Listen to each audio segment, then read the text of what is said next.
You're now listening to Self-Inventory. I'm your host, Brandon Chastang, aka B McFly. And yes, B McFly stands for being motivated comes from loving yourself. Yo, listen, in order to get motivated, you gotta love yourself. We have a special guest, man, and this gentleman right here is very special.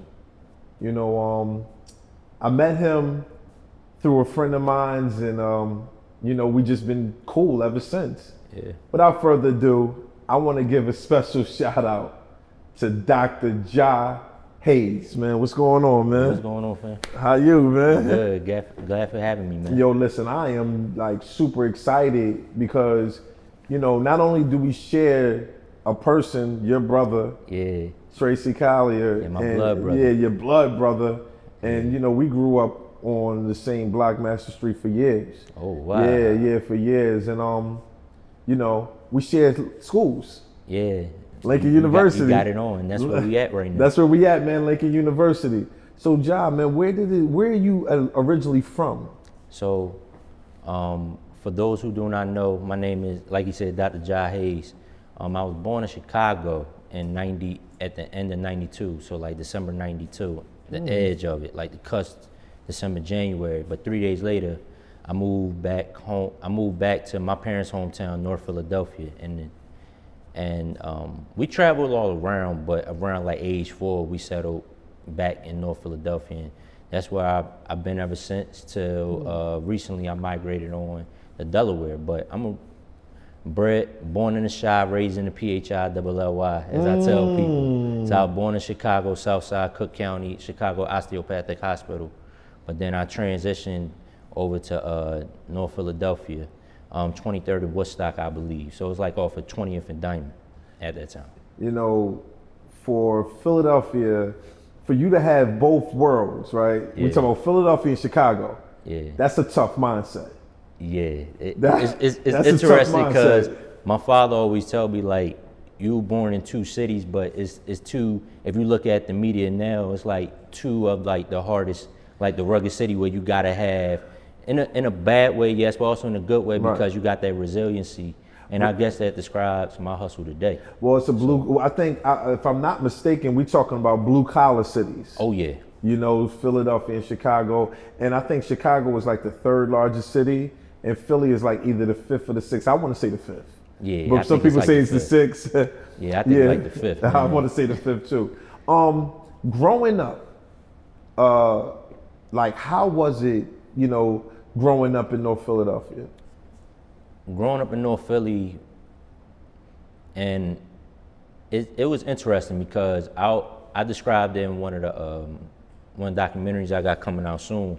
It's like dreams and nightmares. So what people don't know, when I started out in the school system, I started out at a private school called Ivy Leaf School, a black-owned private school. I want to note that from kindergarten all the way up to I think 4th grade. Okay. And then I transitioned back into my neighborhood where I went to public school, which was Anna B. Pratt. So during those times, and then we went over to 16th and Diamond, which is over Broad and Diamond, where y'all know now as Templetown, but it wasn't Templetown back then. It was rough. The reason why I said dreams and nightmares was because the school, the education part was a dream. The formal education, the system, we wore blazers, it was cool. But you got this other side of education, right? You come back home, back in the neighborhood, and you see reality. You see people that are usually, like, at that time, it was drug addicts, and then it was drug dealers. But my parents try to make sure they keep me away from that, but that doesn't stop you from being exposed around it. And the typical bully, school fights and all of that, and I had to go through that because my father told me at the time I got to protect my sister. So I had to make sure that no matter what, even though I was the smallest guy, I had to be the toughest guy to make sure that she don't get a mark on her, because if she get a mark on her, I'm gonna get my behind beat on me. So that's that. That's the typical growing up in the inner city, tough neighborhood. Oh yeah. Yo, listen, I don't care what's going on. And that's something that I think a lot of people don't understand. That's something that just can't be taught. It's if you in it, you in it, and you got to learn how to survive. So you start developing innately these survival tactics that you got to deal with. You know, it's amazing because when you listen to young kids talk, right? Mm-hmm. A lot of young children look at people right now, wherever they at, adults, and they feel like they never had to go through nothing. You don't know what it feels like to grow up in a tough neighborhood. Yeah. You don't know what it feels like. Now, granted, some people have it worse than others, right? Yeah. Did you have your parents? Yes, I had both my parents. You had both of your parents. Yeah. So that kind of like makes it better, but still they're not around when you gotta go on your way to school and when you gotta come home from school. You got it, man. And I think that's what a misnomer, because I see that not just me, you see that in Philadelphia everywhere. Right. And when you talk to certain people, some people got caught up in bad situations, some got caught up in good situations. But those two situations also come from two-parent households. So when you, and I say this in the inner city, and I saw this in my journey, right? My journey, I've learned that my father told me now, I could have went either way. And that was dangerous because I was rolling with a group of friends or a group of people that were in some situations. But I also was the school guy. So it was like I was living a double life. So, you know, I'm doing what my parents tell me and all of these things. But then when they weren't around, I get caught up in the hustle life. So I was I'm not gonna lie, I was a sneaky kid. Okay. So for me, when people say, oh, you had your mom and dad, you know, you good, you know, you protected. But they don't realize that even though you got your mom and dad, like you said, they're not around. They're not around. And during that time, you know, mom and dad worked. Both, my mom, it wasn't like a stay-at-home mom, dad go to work. No, both of them worked. So it was a lot of hours. It was a lot of hours, and I had to watch my sister at the time. But it was a time where I didn't have to because she got extracurricular. I got extracurricular. But again, me being the sneaky kid I was doing what I wanted to do at that time. Correct. But I would say that shout out to the OGs back in the hood. They saved me because they knew how my father was, and they knew how my father moved. Wow. So they knew I was about to make those same directions, and by the grace of God, they pulled me to the side and let me know, you ain't doing this. Your father went better than you. You know, I think that's what we're missing. Yeah. I think we are missing, because you're right around that era. I don't want to tell nobody your age just yet. Yeah. But you right around the era where you probably caught the tail end of it. The tail end. Like of a lot of things. A tail end, literally. Literally. And right or wrong or indifferent, the OGs that were out on the block, man, they'd tell you what to do. Mm-hmm. You know, yeah. You know, like, yo, listen, and it wasn't no going back to mom. And they be in it too. And they be in it. They be in it too. So you said you started public school in the 4th grade or the 5th? 5th grade. So from 5th to when did you finish public school? All the way up to high school. I mean, I did a charter, but it was still like a charter. Yeah, I get it. So from 5th on, I've been in public school, man. Yeah. And it was interesting because in 5th grade, I remember it was like the 3rd day of school at Anthony Pratt school, right around my neighborhood, 23rd and Woodstock. Right. A lot of people from North Philly know what I'm talking about. Yeah, I'm quite sure they do. It was like, I remember one of these kids, it was in a play during the time they had recess, they was arguing, and one of the kids just hit the ball. And I was like, what's going on? He said, we from North Philly. We don't do all that talking. We hit first, ask questions later. Wow. And that was my crash course. Like, okay, you can't be talking running off at the mouth. You can't be talking if you can't back it up. Or if you going to talk, you know that is, I ain't gonna get in all that. But you gotta make sure that you can back up whatever you're saying. So that's something that I think I carry to my life to this day. But that was like the crash course in understanding what neighborhood I'm in. And it's weird because I etched that in my brain. So if you see how I move, I don't really do a lot of talking unless we sit down and do this now. Okay, but that's a fact. But I just move because I can't talk about it and be about it at the same time. Personally, me, Right. because of what I've learned, What you've been through and your experiences. Exactly. And I'm happy that you said that. That's very interesting because a lot of people look at the hood and say, well, yeah, there's a lot of things that's going on, but with your profession that you in right now, you took some of the things that you learned from the negative and say, yo, listen, I got to use that as well. Oh, yeah. It don't necessarily got to be applied the way it was applied back then, but I'm going to take that, shut up, and let me get this thing going. And get busy. And get busy. How old, so you said you went to public school from 5th on up, graduating. Mm-hmm. Now, how old were you when you graduated from high school? I was 15 years old. 15 years old. So so normally some of us graduate, I've heard of 16, Yeah. 17, Yeah. but normally it's like 18. Yeah. For you to graduate at 15 years old, what was your mindset? What was my mindset? Yeah.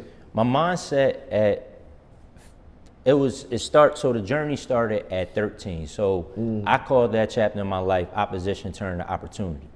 So what does that mean? I know what it means, but I want the viewers to understand what the opposition turned into opportunity means. So the opposition, I'm gonna break it down real quick. So when we talk about opposition, it's something that's going against what you believe deep down inside of you or what you see face value, right?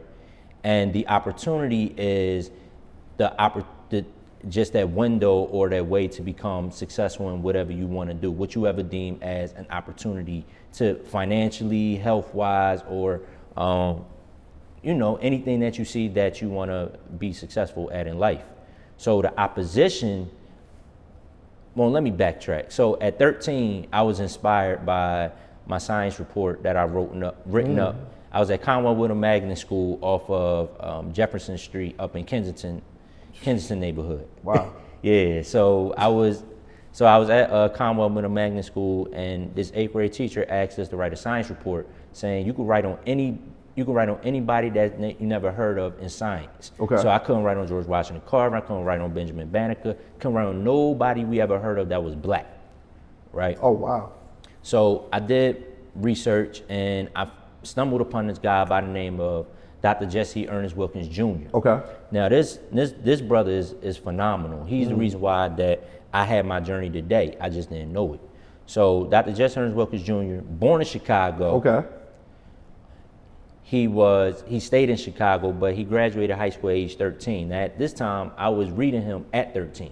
Wow. So what everybody say wow about my story, I was saying wow about his story back then. And then he graduated at age 19 with a Ph.D. in mathematics from the University of Chicago. So reading that story, everybody think, oh wow, that's great, but that doesn't stop there. This what motivated me, and this is what I'm trying to do now, is he produced 13 black PhDs in mathematics.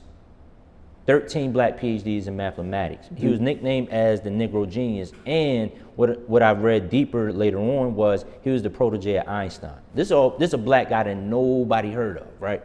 So I used him for my report. It looked like you got a question. Would you? No, I'm just like, go ahead. Yeah, go so ahead. he essentially did that, and that was, I wrote a report on him. Do Phi Beta Kappa. For those who do not know what Phi Beta Kappa is, it is a society where you get straight A's throughout your whole Correct. journey. So he got Phi Beta Kappa, so brilliant genius. 11 patents, work on the Manhattan Project at the time, black guy that nobody knows about, right? And so I did a report on him, wrote him up, but looking back, that was the affirmation or the manifestation of my own journey. So here's the opposition. I applied for Philadelphia high schools. You know, in Philly, you apply for the special admit, the citywide schools and the neighborhood schools. I don't know if they still have that. I think they do. But the school I wanted to go to was George Washington Carver High School for Engineering Science on 17th and Norris. Right. A lot of people, the reason why I wanted to go there was because G.W. Carver was my favorite scientist. Okay. And I was like, they got a school named after a black man. It's a science school? Wow. That's my go-to. That's a no-brainer. So that was like my top pick, and then I picked the other 5 schools I wanted to go to. You know, Central, Bodine, all these other schools. But I said no, I want to go to GW Carver because they look like they really heavy in science and engineering. I wasn't really familiar with STEM back then. It was just called science and engineering. Looked at that, and here's the opposition. They wouldn't let me in. So talk about it. So I'm gonna walk y'all through this journey real quick. So I think I was 13 years old. 13 years old. I shadowed a guy to see. They said, well, let's see if you really want to be in the school. Shadowed this person. I was like, man, you got black people from the hood, but they smart. I definitely want to be in this school, right? So I was like, this is my number 1 pick. So we sat down and had a meeting with the principal. I'm 14 around this time. No, I think I was still 13. So 13 around this time still. And they said, well, you got it. All you got to do is essentially, pass the algebra test. Right. I said, okay. Now, there was a situation where I rushed the algebra test later. I just rushed the test. And I said, all right, whatever. But I didn't realize that was the test that would determine me getting in that school. So I think I was waitlisted. They never said I wasn't admitted. I was waitlisted. We wait till somebody roll out. Right. So did that, somehow got into school. Getting into school, I got this math class called strategic math, some remedial math they made up, and I took algebra class. Now, on my mind, I'm like, why I'm taking algebra? Why I'm taking 2 math classes? I'm smart in math. Right. I know what I'm doing. Right. I was top 10 in Math 24 challenge. Wow. Why I got this? Wow. But they was like, it's based off of this algebra test. Okay. And I was like, oh yeah. Yeah, I ain't think that was serious. But that was the reason why I had to take an algebra and a remedial math, because they thought I wasn't strong in math. Okay. So I was doing extremely well. My parents was in the mix of saying, listen, he needs to transition out and put him in the right class, put him in that history class so he could stay on track. It's like, well, we're not gonna do that. So I did that. I did my whole year, 9th grade, got the grades. And I got the grades, and I had to take summer school. Now, my dad was telling me, you have to take summer school. Now, at that time, I thought summer school was for people who was failing. And I'm like, I don't look like no dummy. I don't want to take no summer school. And it's like, no, it's advanced. It's advanced, and they got the review. You probably talking about the review, but there's an advanced portion, but only certain schools have it. See, man, that's deep, because I never even knew you could do something like that. Wow, keep going. So we took the advanced course in history, but it was at a private school called Northeast Preparatory School.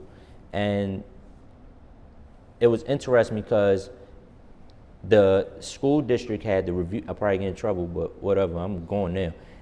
The school district Philadelphia had review summer programs, but the private school had advanced and review. So, but you had to pay that money. See, but this is something that we need to know. I mean, we know how that works, right? You don't know if you're saying wrong or right, but these are the things that we need to know, because only us can teach us. Only us can give us the game. So I never knew nothing like that. Wow. So while you're in school, right, and you're looking at this, like you're learning sciences. You're studying sciences, you're looking up to sciences. Yeah. Your love for science started when? My love for science started when I was 8 years old in the 3rd grade. Okay. I really started getting engaged.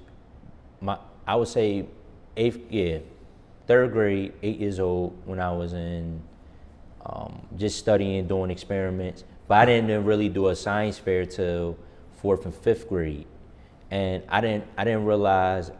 My father reminded me I had something going until I got into the 5th grade, where I think it was like 5th or 8th grade, one of those middle school years, where I I was doing the science project so well that I was recognized down at McGonigal Hall in Temple Hall, yeah. when they did the citywide science fair, and we competed that term. Did you, now I know growing up for me, I used to mix chemicals, I don't know why. Yeah. You know, just playing around, mix bleach with something, see if something was. Listen, but that's where it goes. You gotta get curious. That's all. Science is nothing but just curiosity. But then as you get older, you just get deeper into that level and analyzing it using numbers. Did you ever go through that big explosion or messed up the, you know? So it's a funny story that my dad told me way back when I was growing up. Even though I'm a chemist, I used to do engineering. I guess it was electrical engineering. Yeah. Where I used to take apart, my grandfather bought me this motorcycle, right? And it can only go 25 miles per hour, the highest. But I found a way to tinker with the wires and made it go 45, maybe 55 miles per hour. And I used to laugh because it was just drive. And my father told me way back when, he said, that's why I knew you was getting into science. But my brain, I didn't know what I was doing, but I always was like, I'll do literature. Because everybody in the hood, everybody around you tell you science is hard. But it came back around at 10, when I was 10 years old in 5th grade, when I tutored this young lady on my block. She needed help with algebra. Now my mom was tutoring her, helping her out. But you know, I said, well, my mom take care of my little brother at the time. Let me check it out. So I looked at the homework. I said, this looks like my social studies homework. Latitude, longitude. So you follow the X, you follow Y. Okay, put the dot here. So I was like, I guess this is what you do. And come to find out, that's what she did for her homework, and she studied that, prepared for her exam, and she got a B-. Wow. Now, mind you, she's in the 8th grade, I'm in the 5th grade, but I'm thinking this is like my social studies homework. So you already advanced? I didn't know. Okay. I didn't know at the time. So again, this is like me learning I'm thinking this is like me learning social studies. Okay. So learning that, helping her with that, she came back, her B-. Her father went over to our house, rushed over to my mom and dad's house at the time, knocked on the door like, yo, thank you for helping my daughter with 2 tickets to the movie. And my mom was like, I remember I was helping my little brother Kamal at the time. And it was like, I remember Ja was being downstairs. It wasn't me, it was Ja. So they was like, Ja. I was like, oh man. So they called me downstairs. I said, yeah, what, did I do something wrong? They're like, nah, did you help? The girl's name was Jasmine. Did you help Jasmine with her homework? I said, yeah, I thought it was like my social studies homework. And they was like, oh, okay. And they went upstairs, and I think they knew that. Wow. That you're the golden child. You're the scientist. Well, yeah, and it would transition. My dad always knew I was gonna be a scientist, right. But I didn't know because I was engrossed in the arts, literary, creative writing. Right. So I didn't know. I'm like, all right, whatever. It didn't click over until it slowly started transitioning over until I was in 7th grade. And then 8th grade, when I start really tapping in, that's why I realized, okay, that's why I want to really be a science person. And then that's why I found that scientist, and that's what made me like, this is what I want to do. Wow. So from what I'm listening to, right, while I'm listening to Ja's story, Dr. Ja, let's be clear. While I'm listening to Dr. Ja's story, the importance of having not just parents, but a father around, right? Yeah. And recognizing your skills and your strengths. Yeah. Because it's a lot of children in the city neighborhoods. It's like, they start off by doing curiosity, like you said, man. Like when I was a kid, and a lot of kids have done this. Yeah. Play with stuff and, watch stuff explode and all types of stuff like that. Or you go in the dirt and you trying to pick worms out. That's another form of science as well, right? And challenging your child to just keep going. Yeah. That's amazing. So now we're going to move forward. All right, let's move forward. 15 years old. I'm out there wilding. I know. Let me take it. No. We saw good. When 15 years old, and Dr. Ja has a personality, as you can see.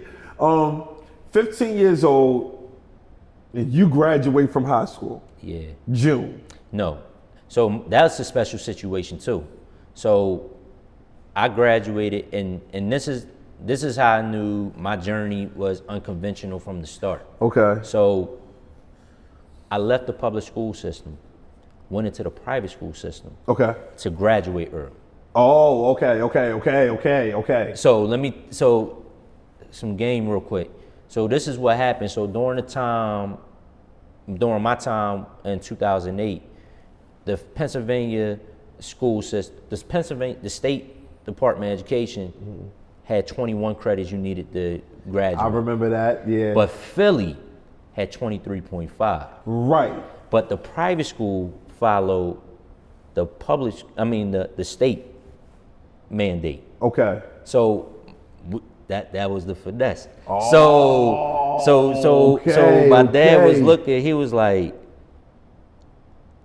and looked at how the credits could flow. He's like, you graduate. He said, if you would, and we made this decision September 17, 2007, after having a long meeting with the school, because he realized that they were trying to hold me back at that time. Okay. They told him about 5 or 6 years in the system, right? So my dad said, I'm looking at the credits. You graduate 15 if you want. Now, you can graduate when they want to do it, or you graduate when you want to do it. But I didn't understand it at that time. I'm like, he said, but it's up to you. I can make it happen. And I said, okay, let me look at my situations. And he gave me like a couple of days, and something drastic happened in those couple of days. And I came back to him and said, you know what?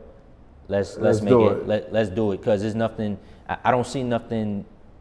I think that's when I had like conversation with one of my old heads, and they was telling me, it's nothing good out here, youngin. I know, because this the time, like, I'm in 10th grade. So this is the time where, kids start thinking about, yo, like, what's up? This ain't giving me no money. Right. Things cutting up. I gotta go. So we was learning some things in the lab, and they learned how to cook up that, you know what I mean? Right. So when they found that out, and we was in chemistry, right. Oh, wow. So they was like, this ain't making me no cooking up. Exactly. So they were like, yo, this ain't, I'm gonna hit the block. Right. And that was like, it's weird, but it was normal back then. Like, either do it on the side hustle, like after school, or we just gonna do it all in full time. And so I stuck to what I was doing, but I wasn't getting into that. Right. But it came a time where I talked to my old heads. He said, listen, you can do all that, ain't nothing here. I don't know, but I don't know, something just tell me you gotta get up out of here. And that was a sign for me. Went back to my dad, like, let's do it, because it's nothing, my understanding, there's nothing here. So I ain't gonna tell you, it hurt me, man, because, growing up in Philly, you used to the moving and bustling. You don't want to look like no nerd, no geek, even though you smart. And that's and I know it's bad. No. I know it's bad back then, but it's just, yeah. But not the part that is being bad. It's tough, because 15 years old, you want to be a part of the in crowd. Yeah. It's easy to be a part of the in crowd. Yeah. So with the help of your father and your mother and your old heads, and you made that powerful decision to say, let me go ahead and do a Kobe move, man. I'm going straight. And that's what, and it's funny you say that, because my dad was showing me after I made the decision, like 2 weeks later, he found the article when Kobe was like dunking, when he just got drafted to the NBA with the Lowell Marion jersey. Right. And he was like, you about to do something like this. And his dad from Philly. Right, he is. So you about to do something like that. Yeah, man, 15 years old, you graduated from high school. Your father found the cheat. I ain't gonna say the cheat code, because you were already. It wasn't even a cheat code. I know it's not the cheat code, but it's the. He found the blueprint. I think, because it wasn't like it was hidden. It was right there. Yeah, so we can't say it was a cheat code. Like, I think it's because, and this is what I try to tell parents now, the information is there, they just know how to hide it. Damn. But once you find that information, seize the moment. Bruh, it's up to you.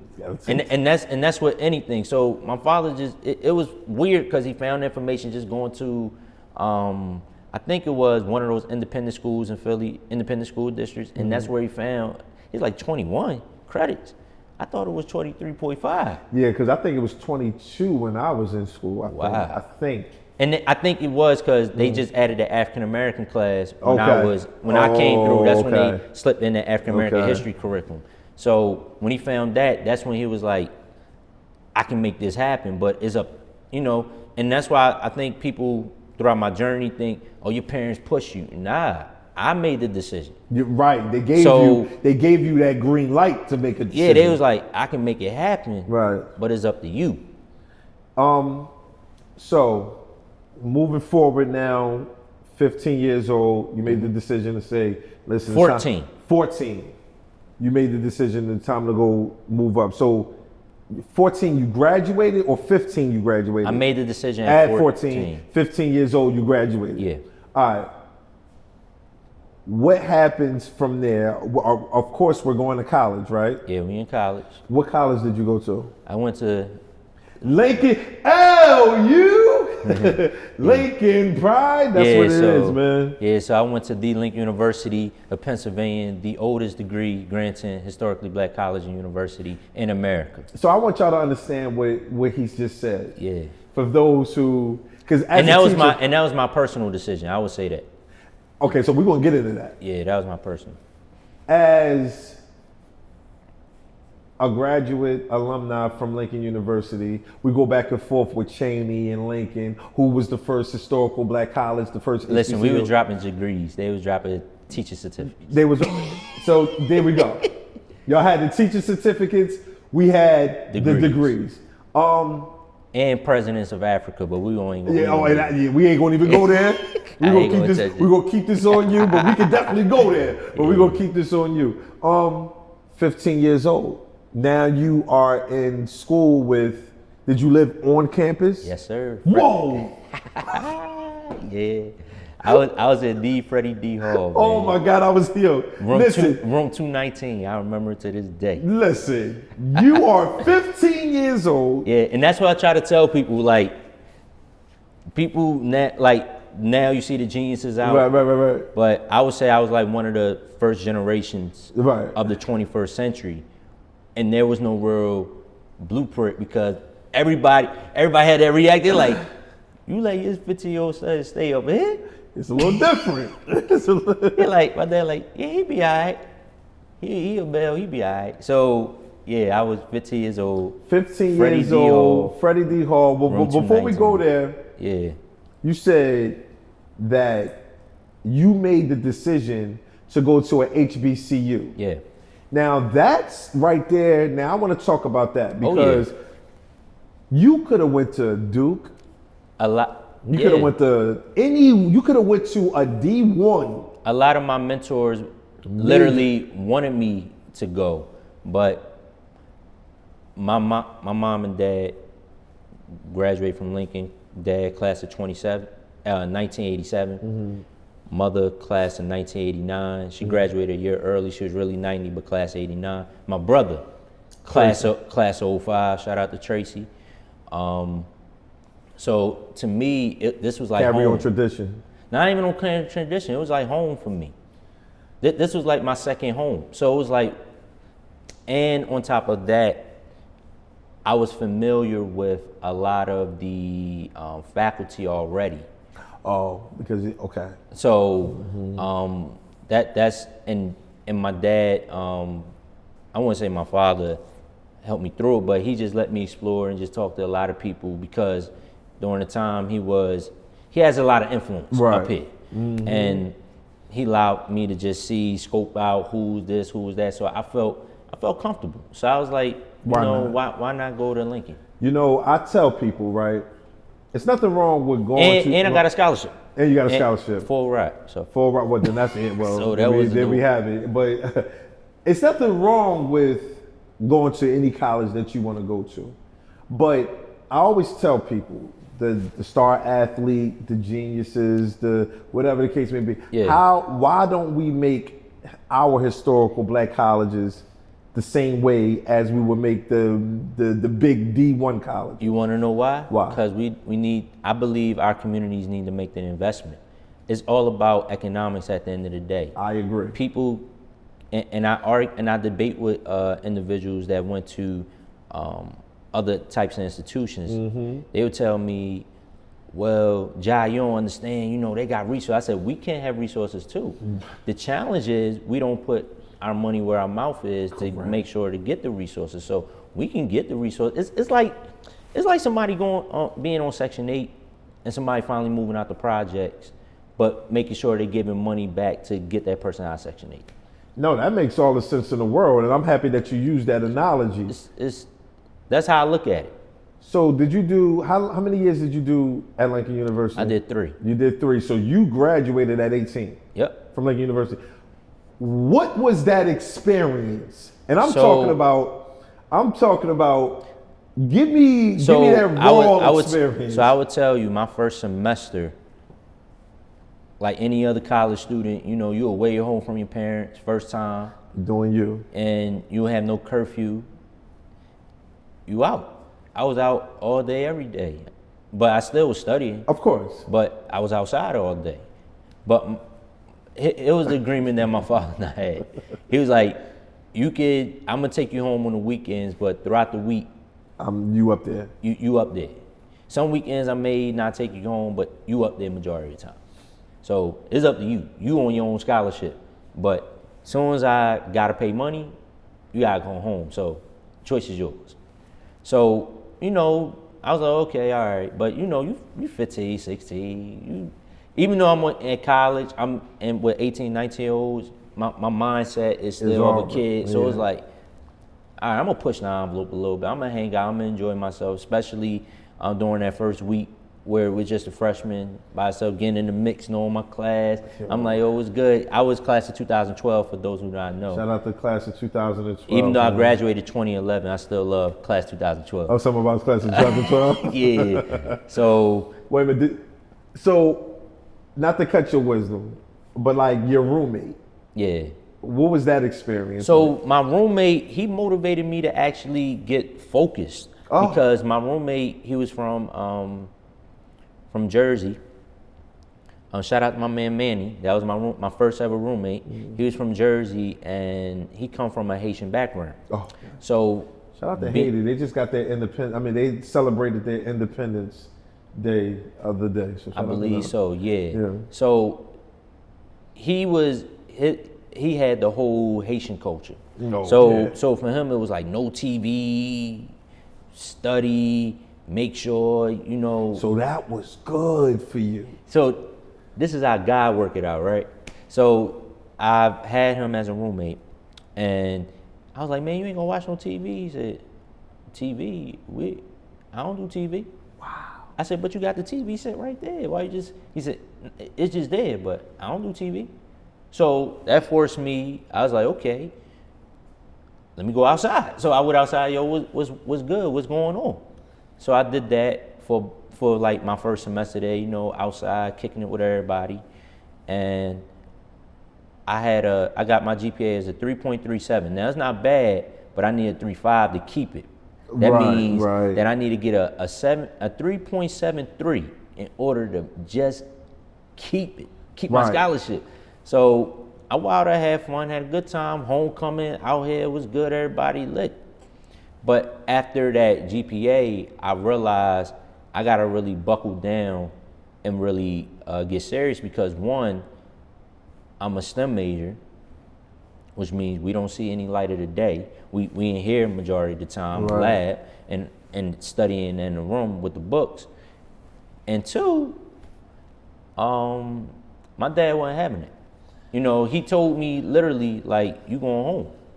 So you better get whatever you need to get. So, and I had a good support. I had a support system as well. So I realized I can't let nobody down.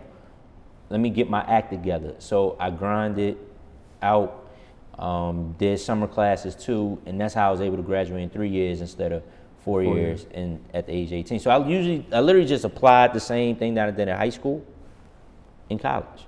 I just want to commend you on the success. And what I mean by success, because everything, when you look at a person, I mean, even people that are just smarter than you kind of like don't do this. This is something that's like, for me, is something that I've never heard of personally, coming from an inner city and coming from where me and Tracy's from. Yeah. Coming from where you're from. Yeah. Yeah. So for you to have the mind state of, you know what, I'm making some big boy decisions, and they're giving you that leadway to make that decision. Exactly. Is amazing. For you to come up here, I remember when I first jumped on campus, I got on campus and I'm like, I wasn't even as focused. So I just commend you, man. I just want to say thank you for, showing the way. Giving your story. No problem. Now, after Lincoln, that you got your master's degree? No, so after Lincoln, I want to put this in here because I think it's really important. So when I was on the verge of graduating, I didn't know what to do because I wanted to be a medical doctor. Lincoln is known for producing, sending people to medical school, dental school, correct, things of that nature in the sciences. Pharmacists now, which I just learned, but I realized in my career after shadowing one, I didn't want to be a medical doctor anymore. Okay. So, but I have all these credits, and I had the mindset of a scientist. So I had to make a quick pivot. And in making that pivot, thankfully from my mentor, he asked me one quick question in the email. He said, "Hey, are you interested in hydrogen using it as a clean energy source?" Now, this is way before everybody see it in the media today, and this was back in 2010. I said, I heard of it. Sound cool. I look at the opportunity. He said, "There's this guy down in Delaware State, Dr. Andrew Gowdy. That was my Ph.D. advisor. He's doing great hydrogen work, cutting edge research. I think you will like it." So I said, "Okay, let me see what it's about." And that's when I thought I said, I'll get a master's because I still want to go to medical school. I still had it. I said, I just knew at that time I wasn't prepared for medical school. I did the MCAT prep, got it back. So I ain't do well. Do I want to take that chance to take the real MCAT? Maybe not. So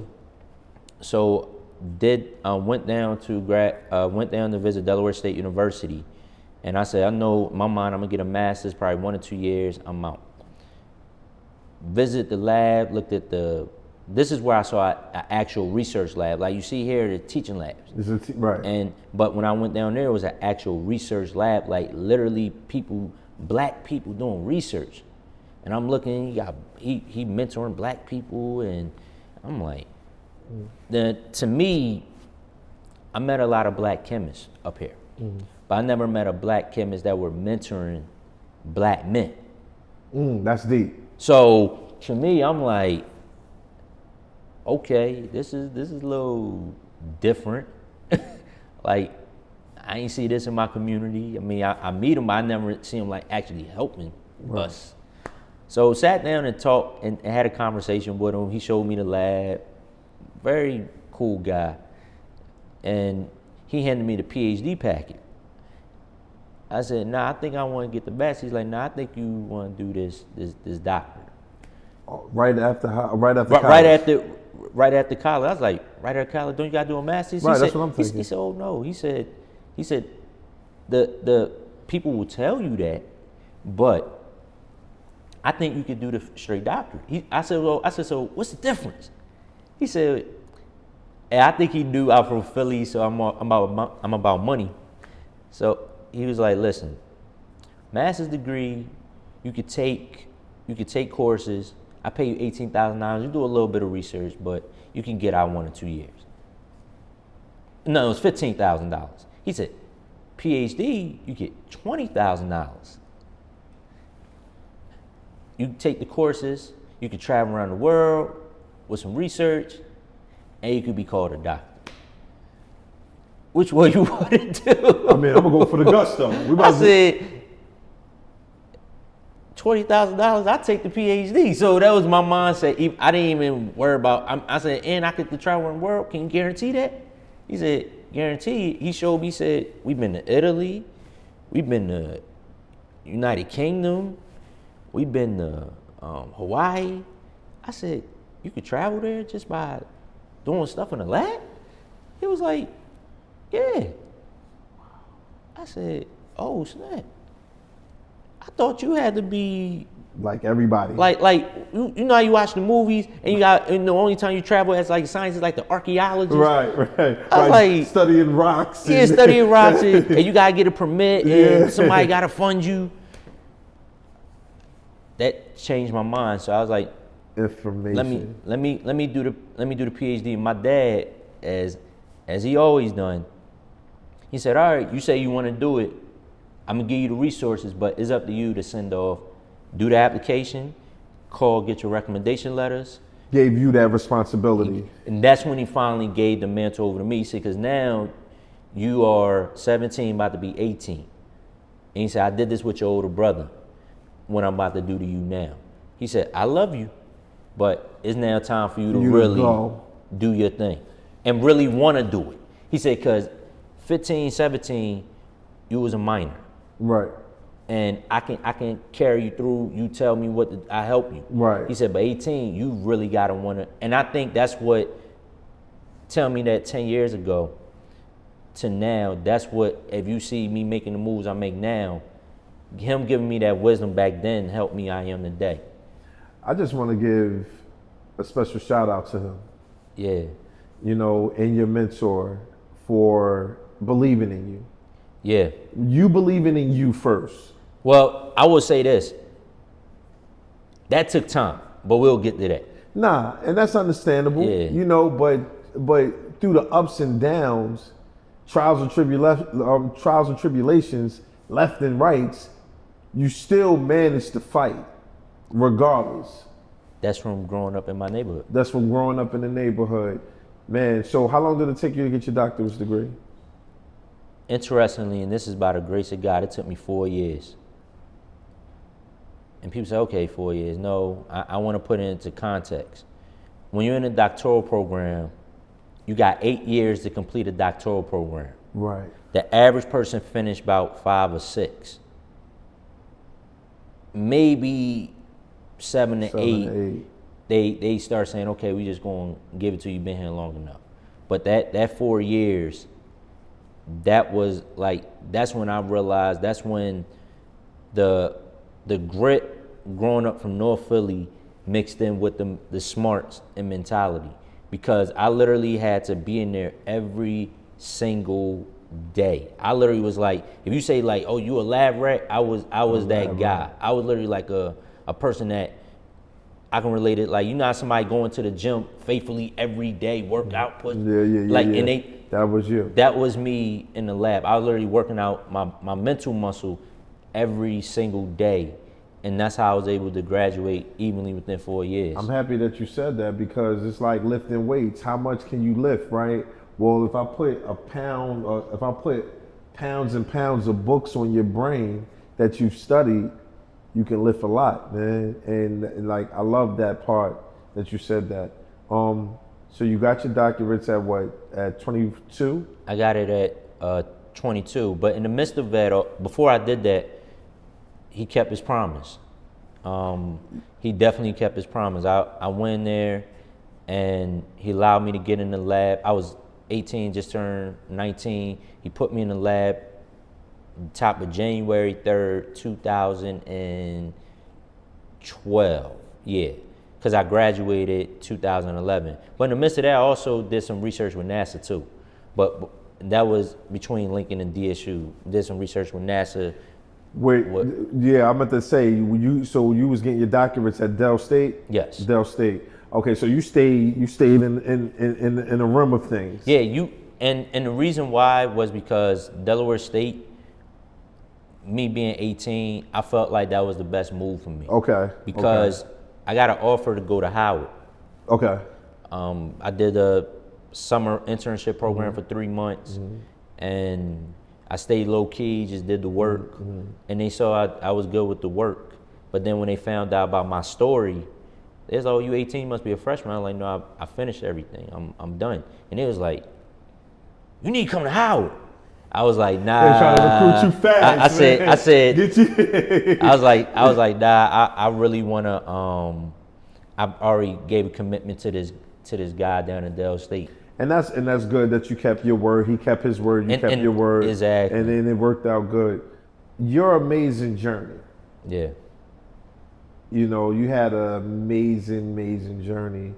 And like you said, you even explained some of the lows, you know, like just being young and, you know, staying focused, growing up in tough environments, being around older people, the temptations. You still remain focused.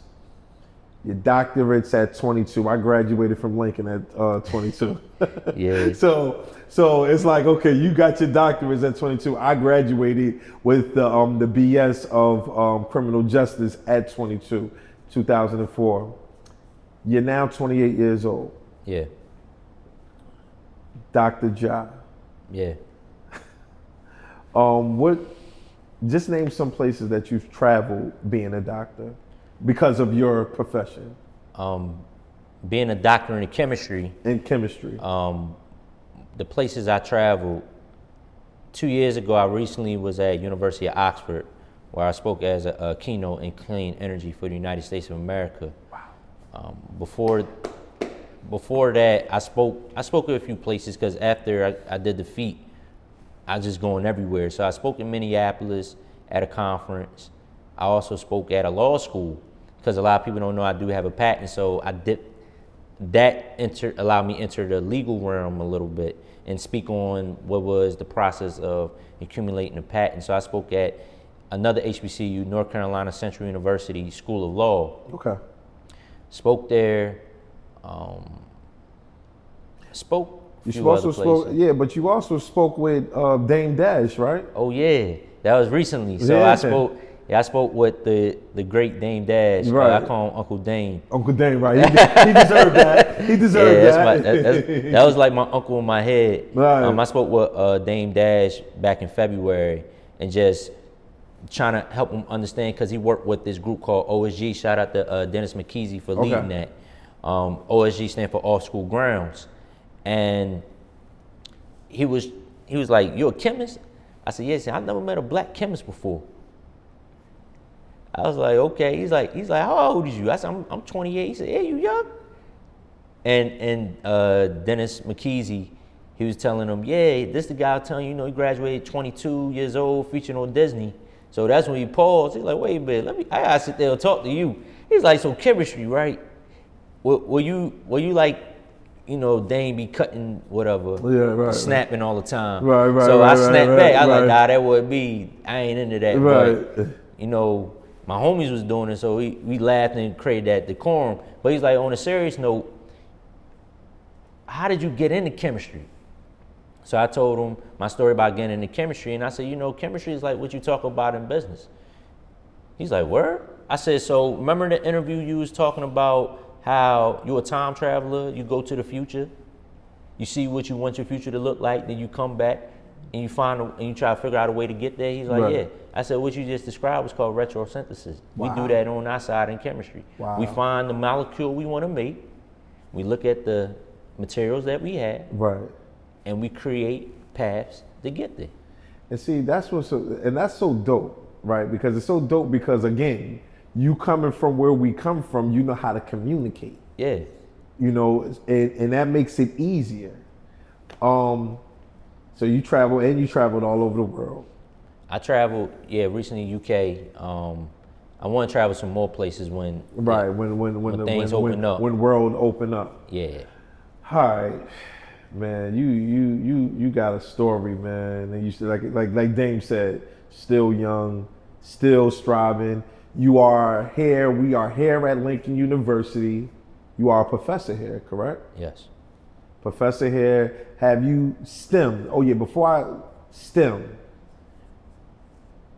Explain what STEM is, because I see a lot of schools are using the STEM Is it technology? So let me break it down real quick. So STEM stands for science, technology, engineering, and then mathematics. Correct. Some schools even talk about STEAM, which I talk about for the culture, Right. which is science, technology, engineering, arts, and mathematics. Right. Down south may say agriculture, but Right. that A is prevalent in there. So I'm heavily in STEAM because me being black, I understand that our community needs visual, audio, as well as that hands-on. Absolutely. STEAM is like and the reason why I say that STEAM is like that color TV. Okay. But STEM is that black and white TV. Got you. So you see the picture, but wouldn't it be great you can see the colors and the emotion evoking when you connect to that specific subject? Mm-hmm. That's why I say I'd rather do STEAM than STEM. Wow, man, that's amazing, man. That is really amazing. How long you been working here at Lincoln University? I've been working here for about this is my second year. So not only did you graduate from here and you stayed in the community, because Delaware is a tri-state area. Yeah. Stayed in the community, you came back. Yeah, so to give back. So when I graduated with my doctorate, I came back home to Philly. Okay. A lot of people don't know that. I came back home. I didn't go do postdoc, kept the researcher. I came back home to teach because, again, my mentor, he showed me, the HBCU culture, you got to give back. So I went back home, Philly, and I wanted to teach. So I went back home, taught at Universal Artery Charter High School. Shout out to UACHS in South Philadelphia. 33rd Itasca was my young boy. All right. So I taught there. They gave me an opportunity, and it was rough my first year. I would say that because I didn't know how to teach. I was still in that research jargon, talking all of that. Right. But it helped me really communicate and also relate to the kids. He was new out there, but also how I can take my language of science, particularly chemistry, anatomy, physiology at the time, biology, and how I can communicate it with them, break it down, and then build them back up with their language.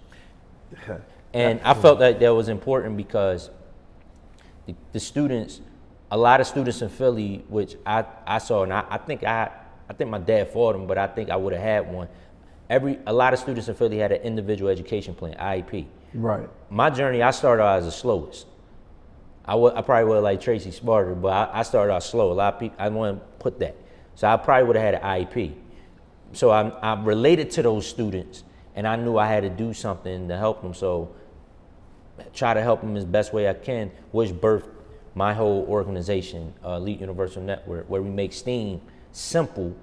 That's from working with the individual education plan students, and accessible, where I go out to the communities and give them STEAM in a culturally related way. Wow.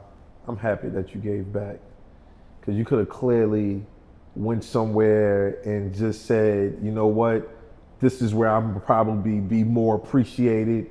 You know, more scientists, is more chemists, is more people over here than in our black community. So bringing it back and like showing them that you can still be cool, and be a chemist. Yeah. You can still be down, use the same lingo, and be a chemist. I hope for you young guys that are looking, this is inspirational.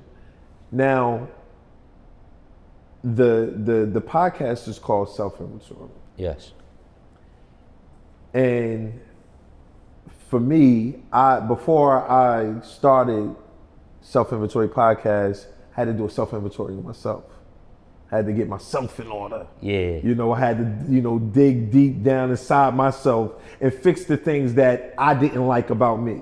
Yeah. And sometimes people may tell you about you and it's like, yo, listen, I don't care. But then once I had to dig deep down into my soul and say, nah, I need to work on that. Yeah. I did that. Yeah. So that was the whole purpose of self-inventory. I always ask everybody, what is your self-inventory? My self-inventory, as I'm still dealing with it, I'm not even gonna lie, is I'm learning now about myself, all the things that I've done that great.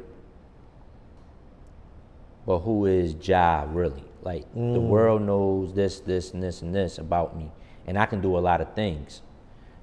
But at the same time, I'm learning that there are some things that I need to work on for me. First and foremost, I need that work-life balance.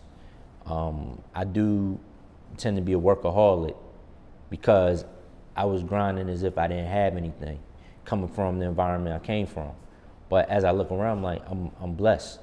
So yes, it's good to keep wanting more, but you can't do it at the expense of your own health, because health is the real wealth. Wow. So that was one. Wow. And then two, family is the most prized possession in the world. And Tracy taught me that. That no matter what, you can lose everything. I mean, you can have everything in the world, but if you don't have family, whether it's the family you brought in, like your brothers and the group you create, or it's the family that you are given through God and creation, no matter what, that's where the real wealth is at. Because wealth, and Dame say this a lot, wealth isn't how much you laugh, not how much money you can hold on to. Wow. That's just rich. That's just rich. But wealth is where you can have that, but you laugh at the same time. Wow, man. I'm happy. That was deep. That was one of the deepest self-inventory. That was one of the deepest self-inventory answers, man. What do we got new? I know you had a book. We had a book. You already gave me the book. Yeah. What's the name of the book? So I'm an author of a lot of books. Okay. How many? I think we up to 9 now, but we got books. We got a 10th one that's going to release, if not this year, next year, that I'm working on. But it's based off of some projects I'm working on to give back to the community. But my book that a lot of people know me for is Growing Up Great. A roadmap to the great is broken down into acronyms. So giving, receiving, expecting, achieving, and teaching.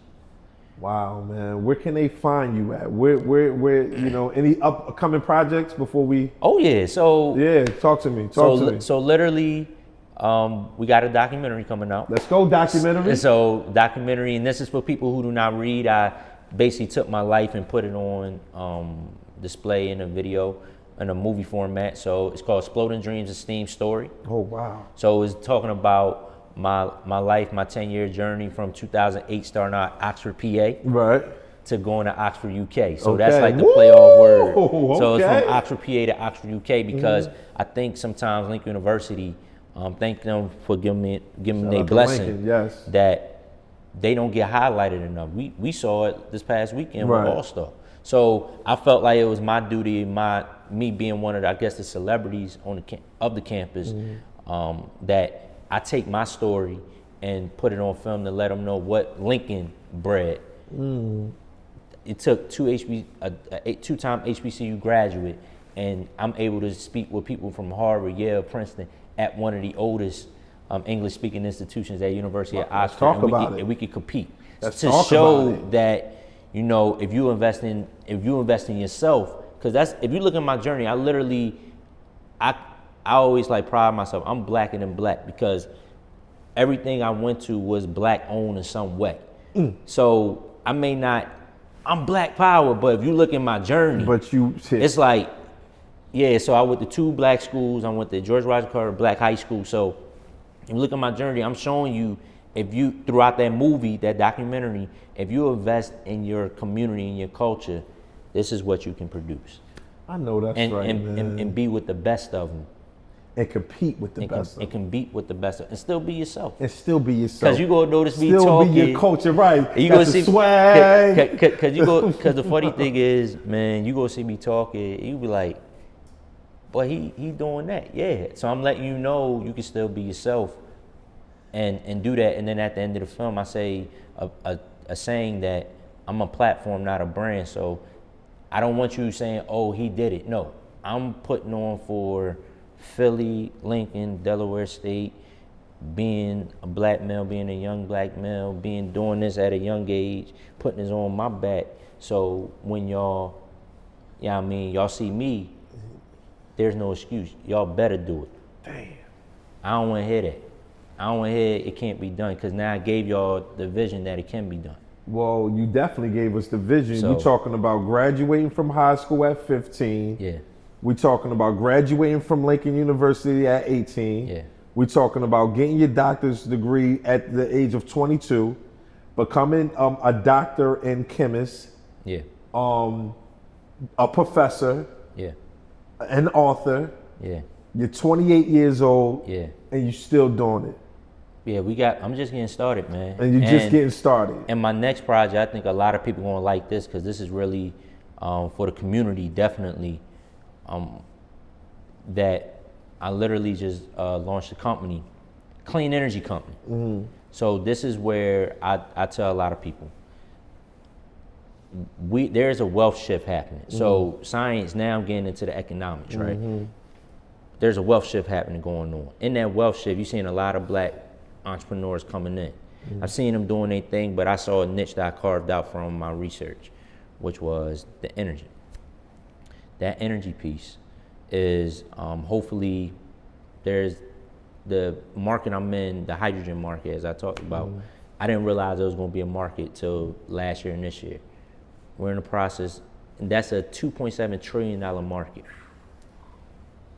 We're trying to, well, my company, we're aimed to not only get in the market, but create jobs for black and brown people, especially men.